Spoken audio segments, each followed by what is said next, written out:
ప్రభునందు ప్రియమైన దేవుని బిడ్డలకు మన ప్రభైన యేసు క్రీస్తు నామమున శుభములు కలుగునుగాక. ఈ యొక్క ఉదయకాల సమయమందు దేవుని యొక్క వాక్య ధ్యానము కొరకు పరిశుద్ధ బైబిల్ గ్రంథం నుండి యోహాను వ్రాసిన మొదటి పత్రికను 3వ అధ్యాయంలో కొన్ని వచనాలని ధ్యానం చేసుకుంటూ గాను ప్రభు మనకు సహాయము చేయనుగాక. ఈ యొక్క దినమందు ప్రభునందు ప్రియమైన దేవుని బిడ్డలు అని నేను అడ్రస్ చేయటము కొంతమందికి అభ్యంతరకరంగా ఉండింది. ఎందువల్ల అలా అన్నారు అని. ఓన్లీ ప్రభునందు ప్రియమైన దేవుని బిడ్డలకేనా ఈ శుభములు అని కూడా ప్రశ్న వచ్చింది. దానికి సమాధానము, మనము ఎవరము అసలు, మనము ఎందుకు ఒకరిని ఒకరు శుభాభివందనాలు తెలియచేసుకోవాలి అని కొంచెం ఆలోచన చేసినప్పుడు మనము ఏక కుటుంబము అయి ఉన్నాం. ఏక కుటుంబము ఎక్కడి నుంచి ఎక్కడి వరకు?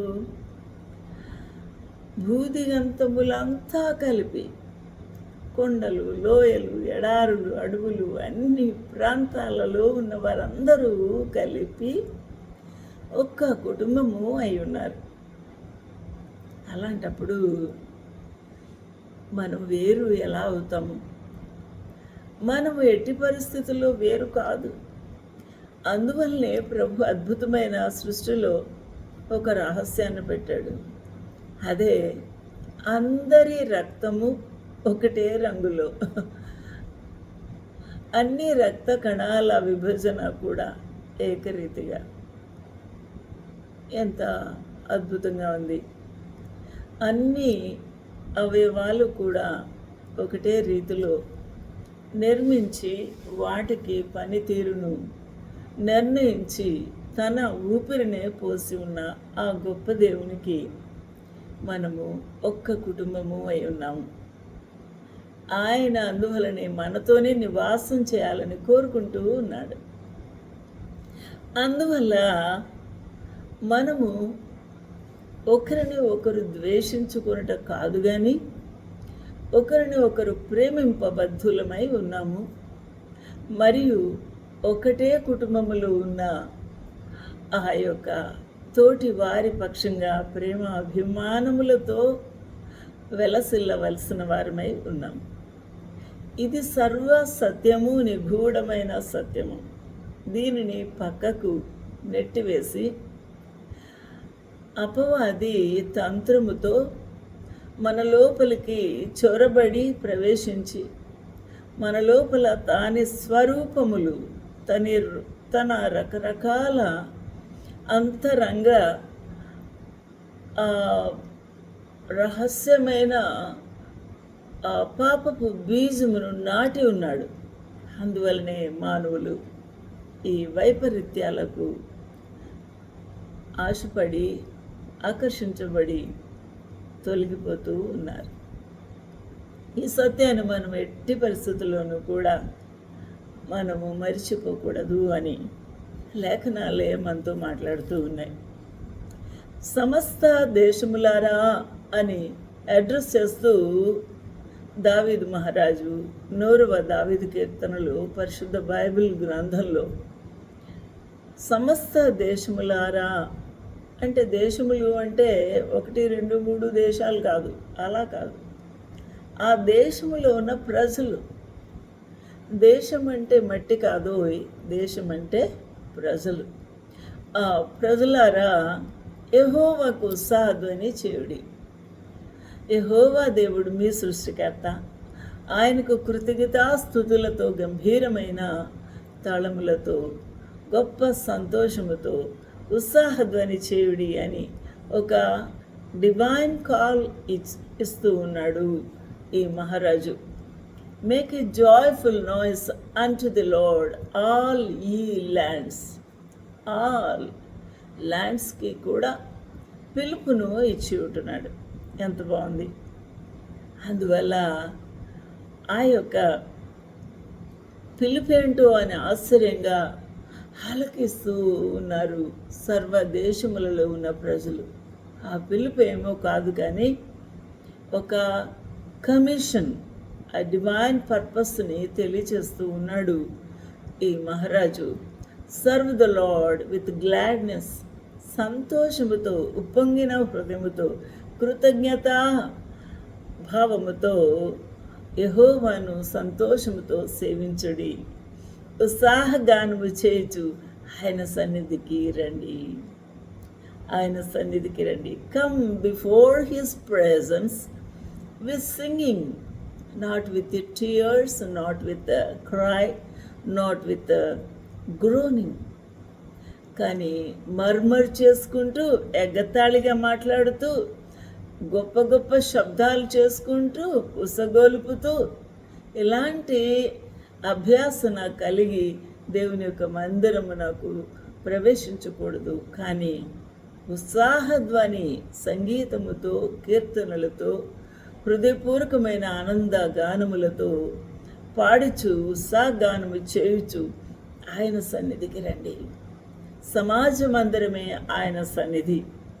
ఎక్కడ ఇద్దరు ముగ్గురు తన నామమున కూడి ఉంటారో అక్కడికి ఆ ప్రభు ప్రవేశిస్తారు. మన స్తుతుల నుతులను అందుకుంటారు. అందువల్ల సంతోషముతో యెహోవాను సేవించుడి. ఉత్సాహ గానము చేయుచు ఆయన సన్నిధికి రండి. Serve the Lord with gladness.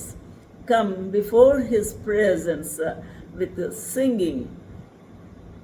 ఎందువల్ల అంటే, why we ought to sing unto the Lord, we ought to praise unto the Lord, we ought to humble before the Lord. What's the reason for that is, యెహోవాయే మన దేవుడు కాబట్టి, అది నువ్వు తెలుసుకోవాలి. కాబట్టి ఆయనే మనలను పుట్టించను కాబట్టి, మనము ఆయన వారము కాబట్టి, మనము ఆయన ప్రజలము అయి ఉన్నాము కాబట్టి, ఆయన మన కాపరి అయి ఉన్నాడు, మనము ఆయన మేపు గొర్రెలము అయి ఉన్నాము కాబట్టి, కృతజ్ఞతతో, ఉత్సాహగానముతో, సంతోషముతో ఆ ప్రభువుని సమీపించి స్తుతిగానములు చేయవలసిన వారమై ఉన్నాము. కృతజ్ఞత అర్పణలు అర్పించవలసిన వారమై ఉన్నాము. ఆయన గుమ్మములో సంతోష ఉత్సాహ గానములతో ప్రవేశింపవలసిన వారమై ఉన్నాము. హల్లెలూయా. దేవునికి మహిమ, ఘనత, ప్రభావములు ఎల్లవేళలా కలుగునుగాక. దేవునికి మహిమ కలుగునుగాక.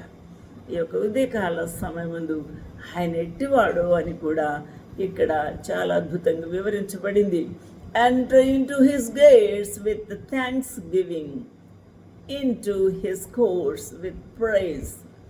Be thankful unto him and bless his name. ఆయన నామాన్ని స్తుతించండి, ఆయన నామమును కొనియాడండి. ఆయన దయాళుడు.